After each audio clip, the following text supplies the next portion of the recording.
오늘은 3월 8일 수요일입니다. 매일 성경 묵상 나눔. 오늘 묵상하는 본문은 마태복음 18장 11절에서 20절입니다. 본문을 읽습니다.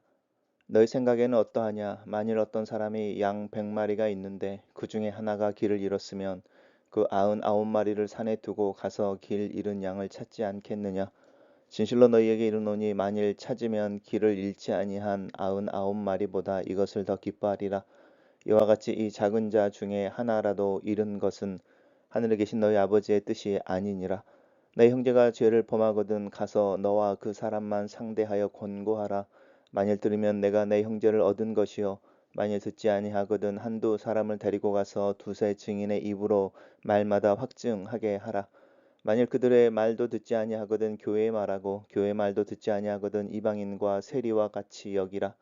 진실로 너희에게 이르노니 무엇이든지 너희가 땅에서 매면 하늘에서도 풀릴 것이요 하늘에서도 매일 것이요 무엇인지 땅에서 풀면 하늘에서도 풀리리라. 진실로 다시 너희에게 이르노니 너희 중에 두 사람이 땅에서 합심하여 무엇이든지 구하면 하늘에 계신 내 아버지께서 그들을 위하여 이루게 하시리라. 두세 사람이 내 이름으로 모이는 곳에 나도 그들 중에 있느니라. 오늘은 두 개의 단락으로 나눌 수 있습니다. 첫 번째 부분입니다. 우리 어제 묵상했던 부분의 연결선상입니다. 지극히 작은 자를 대하는 것이 나를 대하는 것이고 지극히 작은 자 하나를 추적하게 하는 것은 하나님 앞에서 굉장한 잘못이다. 이런 부분이었습니다. 너희 생각에는 어떠하냐라고 이야기하면서 이제 비유를 드십니다. 어떤 사람에게 양 100마리가 있는데 그중에 한 마리가 길을 잃었습니다. 그럴 때 그 길 잃은 한 마리를 찾기 위해 99마리를 산에 내버려 두고 길 잃은 양을 찾아 나섭니다. 실제로 목자들이 이렇게 했다. 사실은 생각해 보기에 좀 어려운 부분이 있습니다. 왜냐하면 99마리를 산에 내버려 둔다라고 하는 것은 99마리를 또 다른 위험에 처하게 하는 부분이어서 우리가 말하는 경제적이라든지 또 공리주의적으로 하나가 희생하여 모든 사람들이 아니면 많은 사람들이 유익을 얻는다. 하나의 손해 그렇지만 10개의 뭐 유익 이런 이야기를 할 때 기꺼이 하나를 소비하거나 또 희생시키려고 하는 현대 사회에 비유할 때에 예수님의 말씀은 그 하나가 99만큼 아니면 그것보다 더 중요하다라고 하는 부분입니다. 그것의 이제 핵심은 작은 자 중에 하나라도 잃는 것이 하늘에 계신 너희 아버지의 뜻이 아니다라는 데 있습니다. 이 한 마리가 더 귀하냐, 99마리가 더 귀하냐 이런 논쟁 이런 부분들보다 아버지의 마음이 어디 있느냐? 하나님의 마음은 작은 자 하나라도 잃는 것을 원하지 않으신다. 그래서 99마리의 양보다 더 어쩔 때는 그 잃어버린 양 하나를 찾는 것이 더 중요하게 우리에게 보일 때가 있고 또 그것을 중요하게 여겨야 할 필요가 있다라고 하는 부분입니다. 여기서는 단순히 양이 아니고 이제 99마리가 예수님을 이미 제자로 고백하는 제자들일 수도 있고요. 또 종교 지도자들이라고 하는 유대교에 열심히 있는 자들일 수도 있습니다.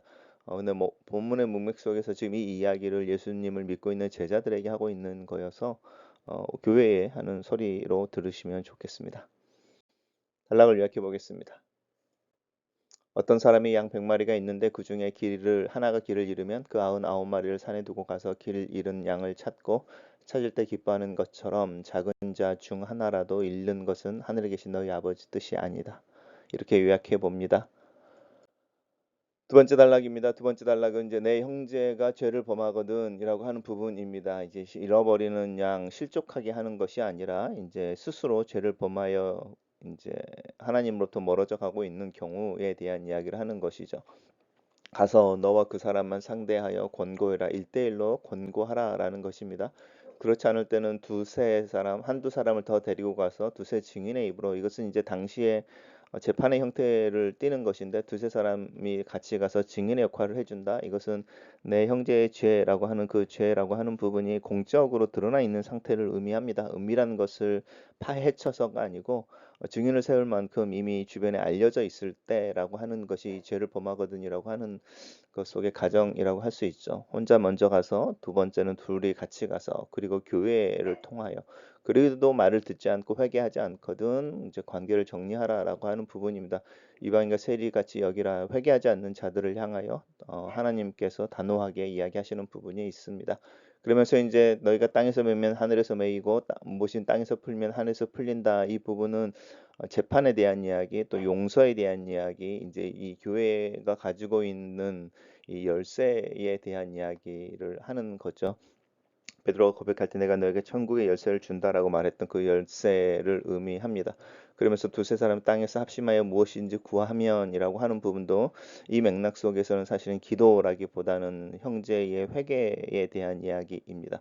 두세 사람이 내 이름으로 모이는 곳에 나도 그들 중에 있다. 이 본문 또한 어느 맥락 속에서는 그렇게 형제를 회개하게 하기 위해서 회개하는 가정을 위해서 모여 기도하고 또 함께 있을 때에 주님도 그곳에 함께 있다. 이제 이렇게 해석하는 것이 맥락 속에서 맞습니다. 그러나 20절하고 19절을 딱 따로 떼어내어서 두세 사람이 합심하여 무엇을 구하면 우리가 이제 같이 연합해서 중보하는 중보기도의 의미라든지 두세 사람 내 이름으로 모이는 곳에라고 하는 소그룹이라든지 작은 수가 모여 함께 기도할 때 주님의 임재를 약속하는 구절로도 많이 사용되어집니다. 단락을 요약해 보겠습니다. 내 형제가 죄를 범하거든 그 사람만 상대하여 권면하고 듣지 아니하거든 한두 사람을 데리고 가서 두세 증인의 입으로 말마다 확증하게 하며 그래도 듣지 아니하거든 이방인과 세리처럼 여기라. 이렇게 정리해 봤습니다.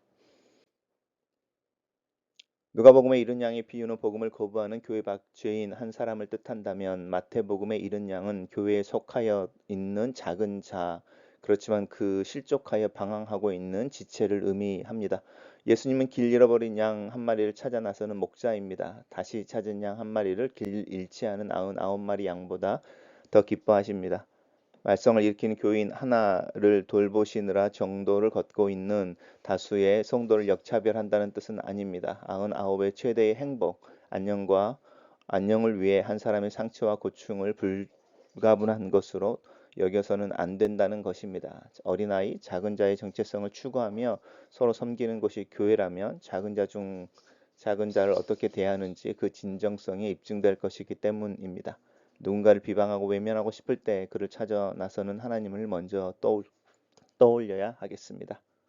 두 번째 묵상 나눔입니다. 베드로에게 주신 권위인 천국 열쇠를 교회 공동체에 부여하십니다.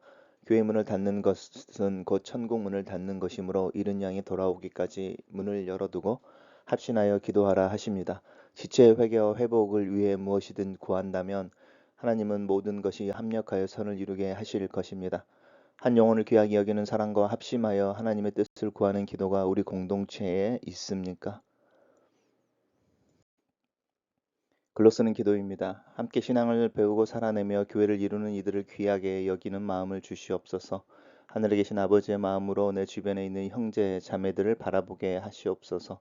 한 영혼을 귀하게 여길 줄 알게 하시고 그 영혼을 위한 섬김과 수고의 사랑을 실천하는 하루가 되게 하소서. 내가 이루는 교회가 한 공동체로 하나님의 마음을 배워 서로 용납하고 사랑하는 것을 실천하는 건강한 교회가 되게 도와주시옵소서. 예수님 이름으로 기도합니다. 아멘.